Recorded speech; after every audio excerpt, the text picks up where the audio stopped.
किसी भी मुसलमान का नाम लेने से या पड़ोसी मुल्क का नाम लेने से आपकी जिम्मेदारी खत्म होती है? इसके 150 करोड़ जनता से पूछना चाहूंगा, क्या किसी भी मुसलमान का नाम आने से मोदी जी बच जाएंगे? क्या उनकी जिम्मेदारी खत्म होती है? क्या देश के गृह मंत्री की जिम्मेदारी खत्म होती है? किसी भी मुद्दे में मुसलमान को नाम घसीट करके ये पतली गली से निकल जाते हैं।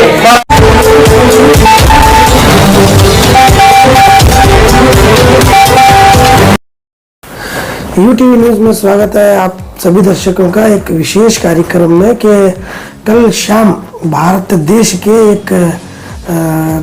देश का दिल कहे जाने वाले दिल्ली में लाल किले के सामने जो 7 बजे के करीब जो एक बम ब्लास्ट हुआ है, इसी सिलसिले में हमारे साथ उस बम ब्लास्ट पर रोशनी डालने के लिए मौजूद है हाफिज सिद्दीकी। आइए उन्हीं से बात करते हैं। अस्सलाम वालेकुम रहमतुल्लाहि व बरकातुहू। कल शाम जो बम ब्लास्ट हुआ हिंदुस्तान की राजधानी, उसमें लाल किला, जहां पर हमेशा घेराबंदी रहती है, हमेशा वो इलाका घेराबंदी से घिरा हुआ होता है, वहां पर हमेशा इतनी भाग दौड़, और उसमें जो चांदनी चौक है जिसे दिल्ली का दिल कहा जाता है, वहां पर 350 किलो आरडीएक्स वहां पर बम ब्लास्ट हो जाता है। पहले तो ये चिंता का विषय है कि ये आरडीएक्स दिल्ली तक पहुंचा कैसे? क्या भारत की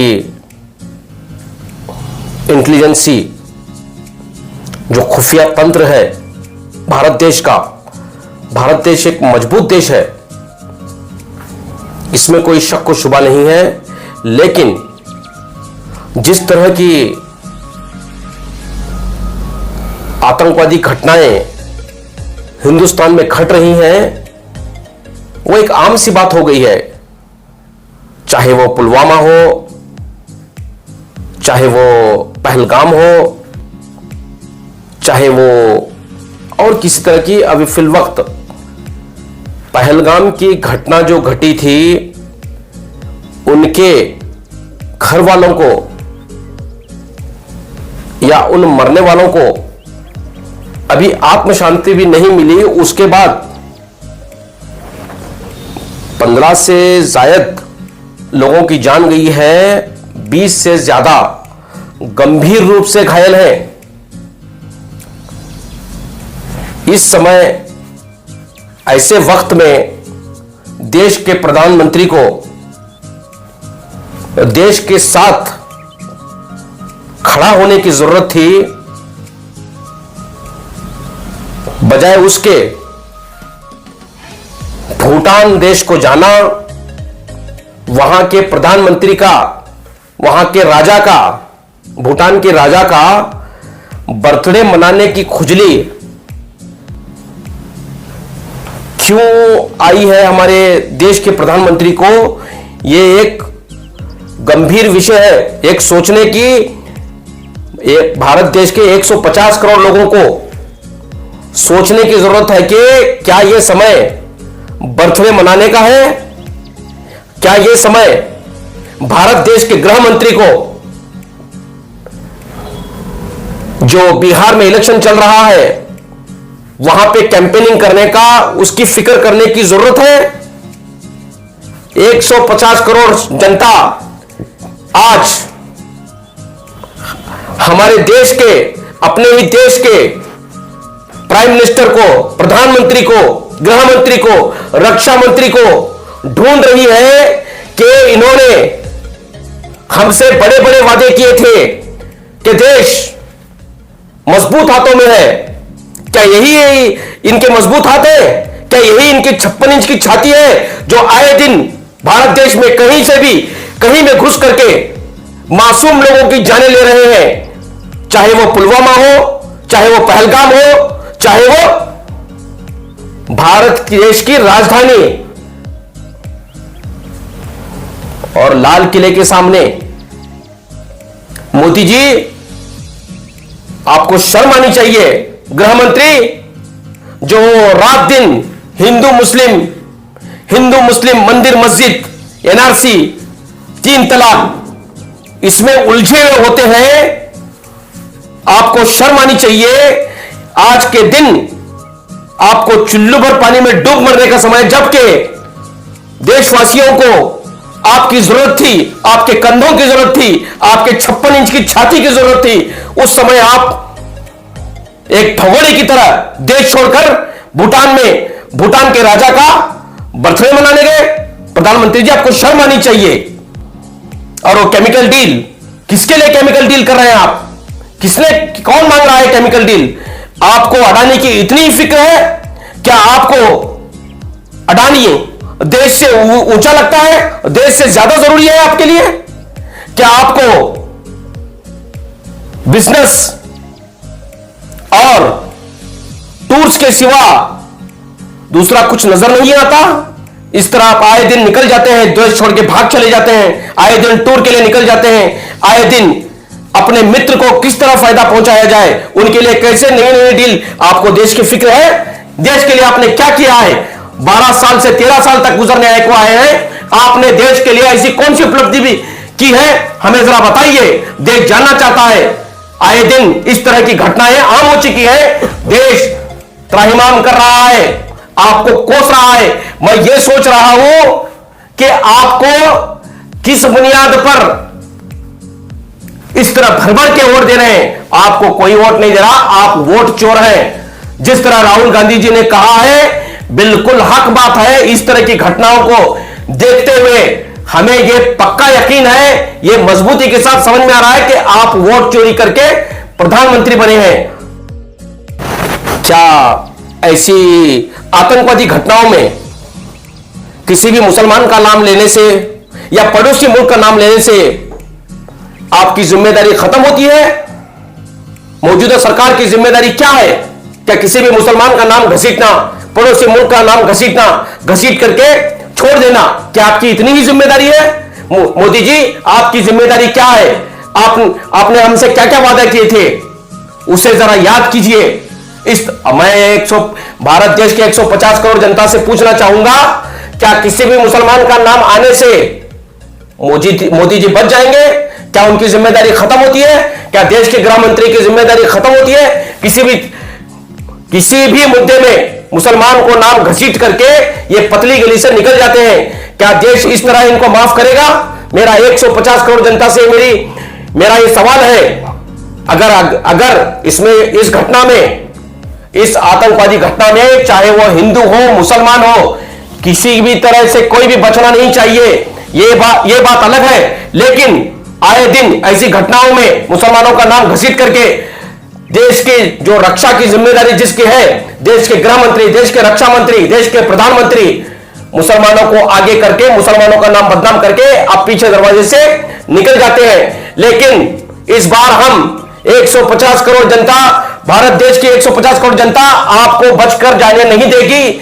हमारा ये सवाल आपसे लगातार बरकरार रहेगा कि ये आए कहां से? इतना आरडीएक्स हिंदुस्तान की राजधानी में, दिल्ली जैसे शहर में आया कैसे? ये हमारा सवाल है।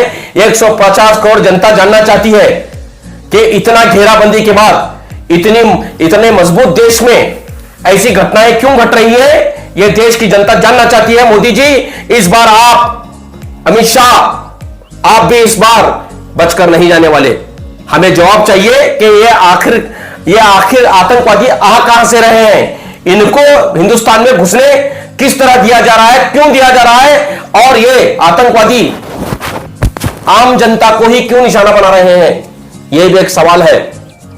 इसमें बेकसूर लोगों की जान जा रही है। इसमें क्यों किसी राजनेता की, क्यों किसी एमपी की, क्यों किसी मिनिस्टर की जान क्यों नहीं जा रही? इसमें आम जनता को क्यों निशाना बनाया जा रहा है? इससे साफ नजर आ रहा है कि आम जनता को बलि का बकरा बना करके राजनीति की जा रही है, राजनीति रोटियां पूरी तरह बीजेपी सेक रही है, जिसके जाल में अंधभक्तों के साथ साथ आम जनता भी मारी जा रही है। पहले तो क्या है, कोई दहशतगर्द का और आतंकवाद का कोई मजहब नहीं होता जी।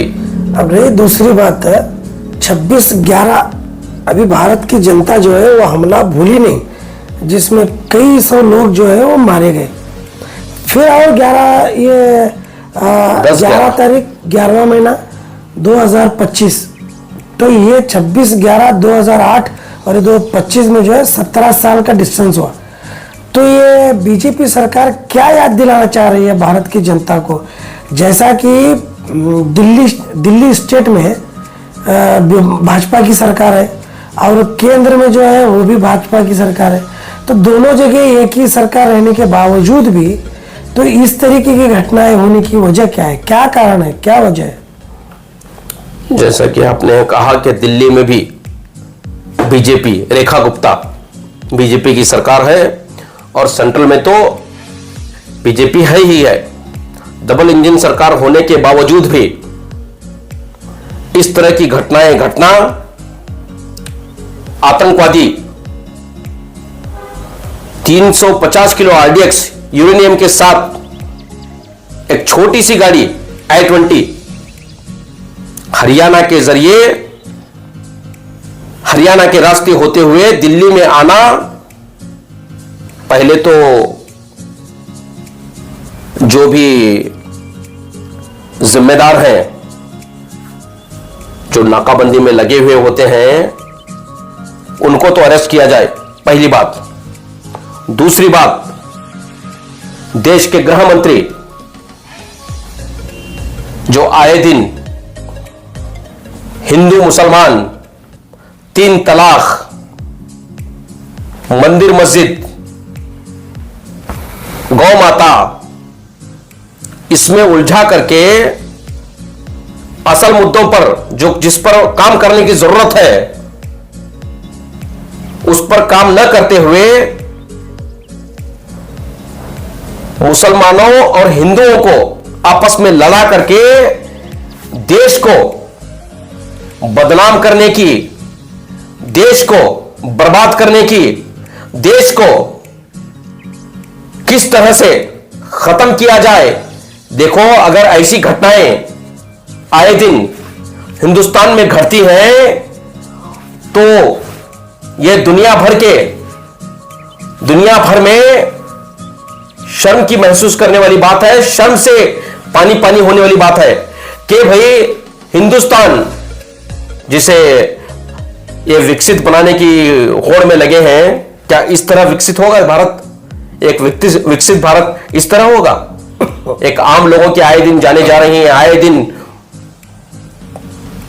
आतंकवादी घटनाएं जैसे आम हो चुकी हैं, जैसे पहले छोटी मोटी चुटपुट घटनाएं होती थी, जैसे मॉब लिंचिंग, गौरक्षक के नाम पर मारा जाता था, ऐसी चुटपुट घटनाएं। देखिए, अगर एक भी भारतवासी की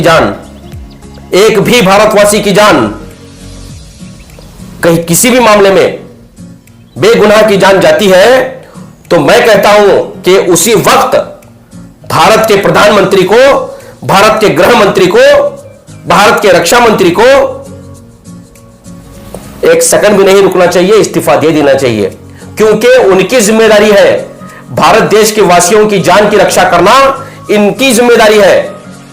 बजाय के इतनी बड़ी घटनाओं के बावजूद भी ये बेशर्मी की तरह कुर्सियों से इस तरह चिपके हुए हैं और इनको चिपकाने वाले, कुर्सियों से चिपकाने वाले ये जो संघी हैं, ये जो अंधभक्त हैं, इनको भी समझना चाहिए कि आज इनका नंबर था, कल इन अंधभक्तों का भी नंबर आएगा। इनको भी इसी तरह किसी भी बम ब्लास्ट में खत्म किया जाएगा, ये इनको सोचने की जरूरत है। जिस तरह के जाने बेकसूर लोगों की जाने जा रही है, जिस तरह की भगदड़ वहां पर मची हुई थी, उसे देखते हुए मेरा तो दिल सहम गया था कि भाई आखिर हिंदुस्तान में हो क्या रहा है। हिंदुस्तान के खुफिया तंत्र, खुफिया एजेंसीज क्या कर क्या रही हैं, वो कहां पर सोई हुई हैं, इतनी गहरी नींद में उनको सुला कौन रहा है, किस दरवाजे से आतंकवादी भारत देश में घुस रहे हैं।